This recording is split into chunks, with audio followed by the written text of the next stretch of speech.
بسم اللہ الرحمن الرحیم۔ شروع کرتا ہوں اللہ کے بابرکت نام سے جو بڑا مہربان نہایت رحم کرنے والا ہے۔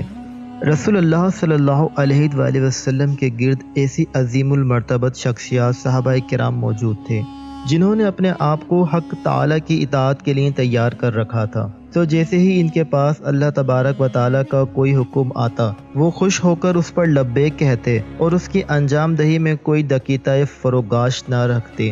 چنانچہ قرآن کریم میں اللہ تعالیٰ نے ان کے بارے میں فرمایا ہے، وہ لوگ جنہوں نے اللہ اور اس کے رسول کا حکم مانا اس کے بعد کہ انہیں زخم پہنچے، ان میں نیکی کرنے والوں اور پرہیزگاروں کے لیے بڑا اجر ہے۔ صحابہ کرام رضی اللہ تعالیٰ عنہ کی استجابت خاص طور پر دو میدانوں میں بہت زیادہ ظاہر ہے۔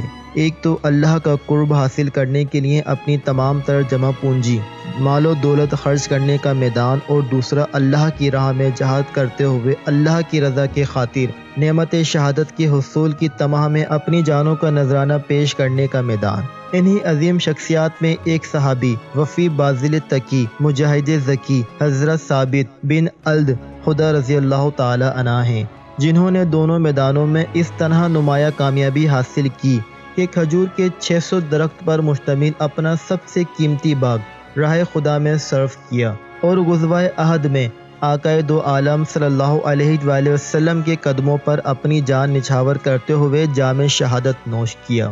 آپ کا نام ثابت کنید ابو الدہدا ابو الدہداتا خاندانی نسب بنی انیف سے ملتا ہے۔ سلسلہ نسب اس طرح ہے: ثابت بن الدہدا بن نعیم بن غنیم بن ایاس، آپ انصار کے قبیلے ہوس کی شاخ بنو عمر بن اوف کے حلیف بلی قبیلہ سے ہونے کی بنا پر بلوی انصار کہلاتے ہیں۔ آپ کا صحابی ہونا مشہور و معروف ہے۔ حضرت ابو الہدا رضی اللہ تعالی عنہ صاحب حیثیت صحابہ کرام میں سے ایک ہیں۔ آپ کے پاس کھجور کے 600 باغ تھے، جن میں سے بڑے باغ میں کھجور کے 600 درخت کنواں اور مکان تھے۔ جب اللہ رب العزت نے قرآن پاک میں ارشاد فرمایا، کون ہے وہ شخص جو اللہ تعالیٰ کو قرض حسن دے تو اللہ تعالیٰ اسے بڑھا کر اس کے لیے کہیں گناہ کر دے۔ حضرت ابو الہدا نے جیسے ہی یہ آیات کریمہ سنی تو حضور صلی اللہ علیہ وآلہ وسلم کی طرف دوڑے آئے اور عرض کیا، کیا اللہ تعالیٰ ہم سے قرض چاہتا ہے؟ آپ صلی اللہ علیہ وآلہ وسلم نے فرمایا، ہاں۔ ابو الہدا نے عرض کیا، آپ پر میرے ماں باپ قربان ہوں، کیا اللہ تعالیٰ ہم سے قرض مانگتا ہے حالانکہ وہ قرض سے بے نیاز ہے؟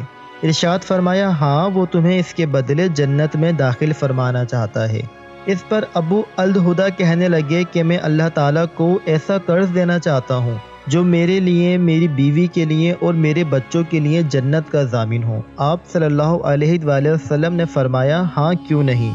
عرض کیا، اپنا ہاتھ بڑھائیے۔ سرکار نے ہاتھ بڑھایا تو حضور صلی اللہ علیہ وآلہ وسلم سے عرض گزار ہوئے، میرے 2 باغ ہیں، اس کے علاوہ میری کوئی جمع پونجی نہیں، میں وہ دونوں اللہ تعالیٰ کو قرض دیتا ہوں۔ حضور نے فرمایا، ایک اللہ کے لیے کر دو اور دوسرا اپنے لیے اور اپنے بچوں کے لیے معاش کا سبب بنا لو۔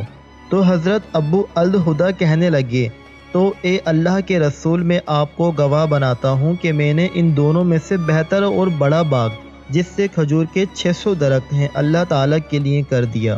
حضور نے فرمایا، تب تو اللہ تعالیٰ اس کے بدلے تجھے جنت عطا فرمائے گا۔ ایک روایت اس طرح ہے کہ رسول اللہ صلی اللہ علیہ وآلہ وسلم نے فرمایا، جس نے کوئی صدقہ کیا تو اس کے لیے جنت میں اس کا 2 گنا ہوگا۔ تو حضرت ابو الہدا نے عرض کیا، میرے 2 باغ ہیں، اگر میں ان میں سے ایک صدقہ کر دوں تو کیا میرے لیے جنت میں اس کی مثل 2 ہوں گی؟ ارشاد فرمایا، ہاں۔ عرض کرنے لگے، ہدا میرے ساتھ ہوں گی؟ حضور نے فرمایا، ہاں۔ کہا، میرے بچے میرے ساتھ ہوں گے؟ حضور نے فرمایا، جی ہاں۔ تو آپ نے اپنا ایک باغ صدقہ کر دیا اور اپنی بیوی کو بلایا۔ ہدا، جی ابو الہدا، بیوی بولی، کہنے لگے، میں نے اپنا یہ باغ صدقہ کر کے جنت میں اس سے 2 گنا خرید لیا ہے، تو اور میرے بچے ساتھ ہوں گے۔ بیوی نے کہا، اللہ آپ کو آپ کی تجارت میں برکت دے۔ اسی طرح آپ کا ایک اور واقعہ مستند کتابوں میں درج ہے۔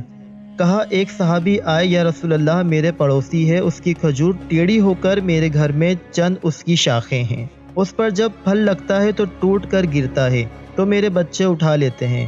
ہم غریب ہیں تو وہ بھاگتا ہوا آتا ہے اور آ کر میرے بچوں کے منہ سے کھجور کو نکال لیتا ہے۔ یا رسول اللہ آپ اس کو کہیں کہ میرے چھوٹے چھوٹے بچوں پر اتنی زیادتی نہ کرے۔ آپ نے اسے بلایا، وہ منافق تھا۔ آپ نے فرمایا بھائی ایک سودا کرتے ہیں۔ اس نے پوچھا کون سا سودا؟ آپ صلی اللہ علیہ وآلہ وسلم نے فرمایا یہ کھجور کا درخت مجھے دے دو، اس کے بدلے میں تمہیں جنت میں کھجور کا درخت لے کر دوں گا۔